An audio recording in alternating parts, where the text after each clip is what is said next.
Hey y'all, it's Nate from Soul Friend Astrology, and I have good news because we made it. We made it to the end of Venus Retrograde 2018, and over the last 6 weeks as Venus has been making her backward journey from the beginning degrees of Scorpio into the later degrees of Libra, we've had about a 6-week opportunity to retread some ground. What ground are we retreading? Well, we are retreading the ground of relationship. We are retreading the ground of how we connect with others and how we form healthy relationships, whether those relationships are about romance or whether those relationships are simply about us being human with other humans at our side. Because Venus stationed retrograde in Scorpio, what these last 6 weeks have been about for a lot of us have been about the deep, dark places in our psyche, the deep emotional depths, the sewers, the swamps, the places we would rather not go to, but the places that seem to accumulate the most percentage of our emotional baggage, right?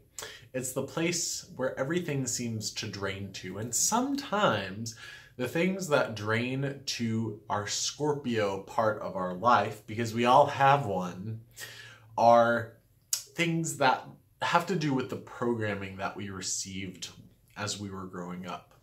I know for me, and I think this may be true for a lot of my viewers, people in our Soul Friend Astrology community, many of us grew up with purity culture as something that impacted the way we understood ourselves, the way we understood relationship with others, and the way we understood the world. And if you're not familiar with purity culture, bless you. But those of us who are familiar with purity culture know it as religiously motivated sexual suppression. Not just sexual suppression, but also relational suppression. Those of us who grew up with purity culture grew up in terms of, let's kiss dating goodbye, right? Let's do everything correct so that we can enter into our one-man, one-woman marriage with perfect sexuality, and if we get to the finish line and we get the prize, and if we save ourselves for Jesus, if we save ourselves for marriage, we get to enjoy the best sex life possible for the rest of our lives. And purity culture has damaged so many people because of that thinking.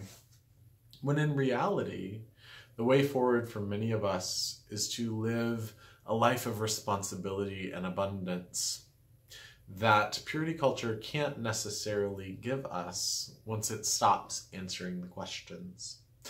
And so for many of us, with Venus, the planet that naturally rules relationships, having been retrograde in this deep, dark area of the zodiac, that's brought a lot of these things to the fore. And I know it's been true for me. So Venus has dredged all of this up and brought it back to our awareness. Now, what do we do with it? As Venus stations direct on Friday, an interesting thing happens because we've gotten to the end of this Venus retrograde season, but the day she goes direct, Mercury instead goes retrograde in Sagittarius. He's hanging out with the Sun and Jupiter right now. And Mercury stationing retrograde in Sagittarius has to do with the motion that we'll all be engaging in of deprogramming and reprogramming some ideas related to our beliefs, related to our ideals. And yes, Mercury retrograde happens quite frequently, so it's not something that's necessarily going to be earth-shaking. But if the Venus retrograde for you brought up a lot of stuff around your way of relating with other people, your way of being in relationship with other people, perhaps with romance or your spouse or your partner or your paramours or your metamours, in this 6-week period, Mercury is going to say, oh, hey, you know, all of that stuff that got dredged up, let's sort through that. Let's deal with that. Let's go back. Let's go back and take a second look at the beliefs that are attached to these things. Do you believe that you are only valuable based on your relationship to other people? Well, if that belief is no longer serving you, then we need to put it in the cut pile, right? Do you believe that if you have a robust relational life that you're somehow devaluing yourself? If you believe that, that needs to go on the cut pile, right? So Mercury will take us through a 3-week trip of kind of sorting some of the stuff that's come up. And of course, we'll also experience the normal Mercury retrograde things once Mercury stations retrograde this Friday. As always, you want to make sure that all your T's are crossed and your I's are dotted. Sometimes you'll need to take a second look at paperwork that you're turning in. You'll want to make sure that communications are going through. Just be aware of communications. Be aware of anything having to do with electronics. We will have issues. Just be ready to go back and deal with them, right? Mercury retrograde invites us all to the practice of patience. But I think this particular Mercury retrograde, situated as it is in response almost in a 1-2 punch for Venus's retrograde, is going to ask us, even more so than just making sure that all of our T's are crossed and our I's are dotted, that all of our communications are correct, accurate, and routed to the appropriate parties. That Mercury retrograde in Sagittarius, the sign of beliefs, ideals, of big picture matters, it's going to ask us to make sure that we believe what we're supposed to believe, that our ideals are as they should be, that our ideals and beliefs are in accordance with our conscience and in accordance with our understanding of who it is that the universe has created us to be. And whatever beliefs are not serving us need to go in the cut pile, right?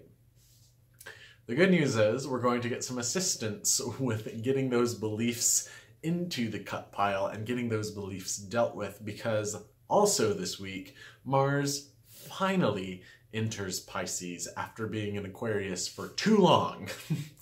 Mars stationed retrograde in Aquarius, regressed back into Capricorn, and then has been slowly on his way out of Aquarius since this summer.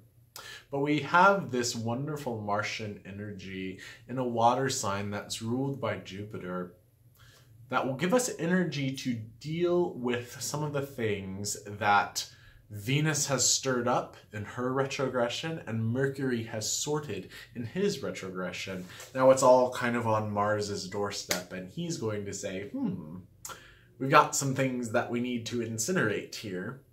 And Mars in a water sign is going to be able to do that fairly well.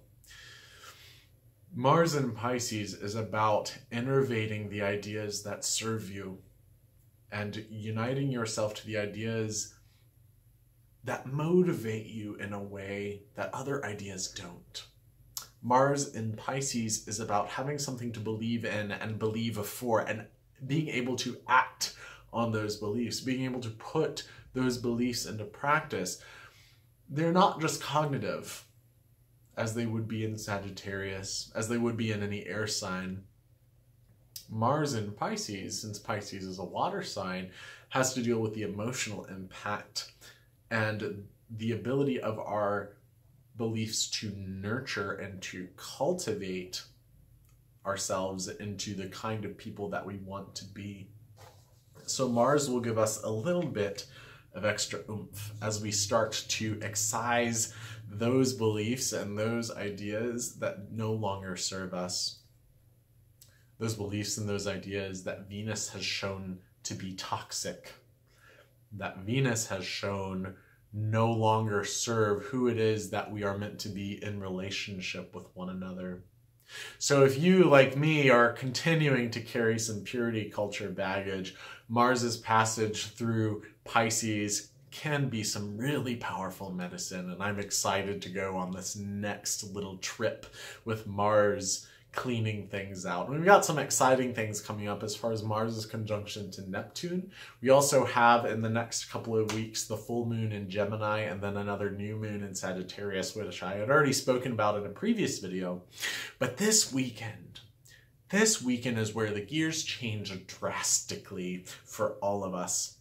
I'm so excited to see what comes out of these next few days and what begins to emerge with Venus's station direct in Libra, where she has the ability to make peace, with Mercury's station retrograde in Sagittarius, where he will be retreading old ground to make sure that our beliefs are the ones that are serving us, and Mars's entrance into Pisces, so that we can take the good beliefs, the ones that serve us, the ones that lead us to life and abundance, and innervate those while burning off the chaff of the beliefs that are toxic and no longer serve us, that many of us carry as a result of our religious programming, as a result of our cultural programming in the West, right?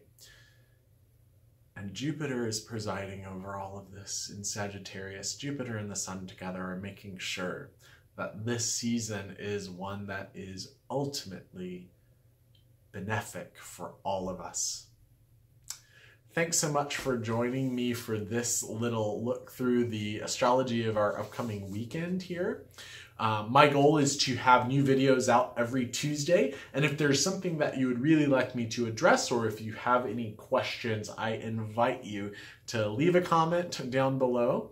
Get in touch with me through direct messages or through Twitter, and I'm happy to engage with whatever it is that you have that is on your mind and your heart right now in this season where all the gears seem to be shifting into the next one. By the way, somebody asked me about readings. So if you're interested in getting a consultation with me, I specialize either in horary astrology, which if you have a specific question that you are looking at, will I get this job? Will we be in a relationship? Blah, blah, blah, that kind of thing. I can do a horary consultation for you.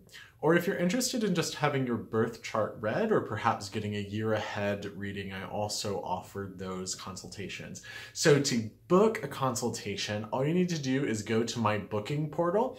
The information will be in the description down below, or you can go to my website, soulfriendastrology.com, and click consultations up at the top, and it'll take you through another page to my booking portal, and you can simply schedule online there and pay online, and then I will send you a link for our time together. I do all my consultations over Zoom video conferencing so that you can have a copy of our recording for our time together so that you can go back and listen to it at your own leisure.